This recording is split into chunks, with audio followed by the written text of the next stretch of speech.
السلام علیکم ورحمۃ اللہ وبرکاتہ۔ ما ضر عثمان، حضرت عثمان کو کوئی چیز نقصان نہیں پہنچا سکتی۔ حضرت عثمان غنی رضی اللہ عنہ کے بارے میں اللہ کے نبی صلی اللہ علیہ وسلم نے یہ جملہ کب ارشاد فرمایا؟ امام ترمذی علیہ الرحمہ نے اپنی ترمذی شریف کے اندر ایک حدیث لے کر آئے ہیں، جس کے راوی ہیں حضرت عبد الرحمن بن سمرہ رضی اللہ تعالیٰ عنہ۔ وہ فرماتے ہیں کہ اللہ کے نبی صلی اللہ علیہ وسلم نے تنگی والے لشکر کے لیے انفاق کی ترغیب دی، جس پر حضرت عثمان غنی رضی اللہ عنہ 1000 دینار لے کر خدمت نبوی میں حاضر ہو گئے اور آپ صلی اللہ علیہ وسلم کی گود میں ڈال دیا۔ نبی اکرم علیہ الصلاۃ والسلام وہ دینار لے کر بہت دیر تک الٹتے پلٹتے رہے اور اس کے بعد میں یہ جملہ ارشاد فرمایا، ما ضر عثمان، کہ عثمان کو کوئی چیز نقصان نہیں پہنچا سکتی ہے، عثمان کو کوئی بھی عمل آج کے بعد نقصان نہیں پہنچا سکے گا۔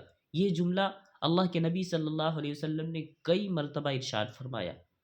اس لیے عزیزو، اس سے معلوم ہوا کہ آپ کا ایک انوکھا کردار آپ کو جنت کی ضمانت دے سکتا ہے۔ بنی اسرائیل کی بدکار عورت اپنے ایک عمل کی وجہ سے جنت کی حقدار بن گئی۔ اہل ایمان کو تکلیف دینے والی شاخ کاٹنے والا شخص اپنے ایک عمل کی وجہ سے جنت کا مستحق بن گیا۔ 100 قتل کرنے والا شخص جس نے زندگی میں کبھی نماز نہیں پڑھی، وہ محض اپنے ایک عمل کی وجہ سے جنت میں داخل ہو گیا۔ تنہائی میں بیٹھ کر اللہ کے سامنے گریہ وزاری کرنے والا شخص بھی جنت کا مستحق بن گیا۔ اس لیے کسی بھی عمل کو ہمیں حقیر نہیں جاننا چاہیے۔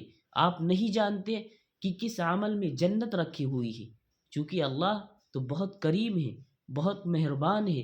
وہ کسی ٹوٹے دل کو سہارا دینے پر بھی جنت دے سکتا ہے، کسی غم کے مارے کا آنسو پوچھنے پر بھی، اور اسی طرح کسی مسکین کو 2 روٹی کھلانے پر بھی جنت دے سکتا ہے۔ اللہ تبارک و تعالی ہم سب کو جنت کا مستحق بنائے، آمین۔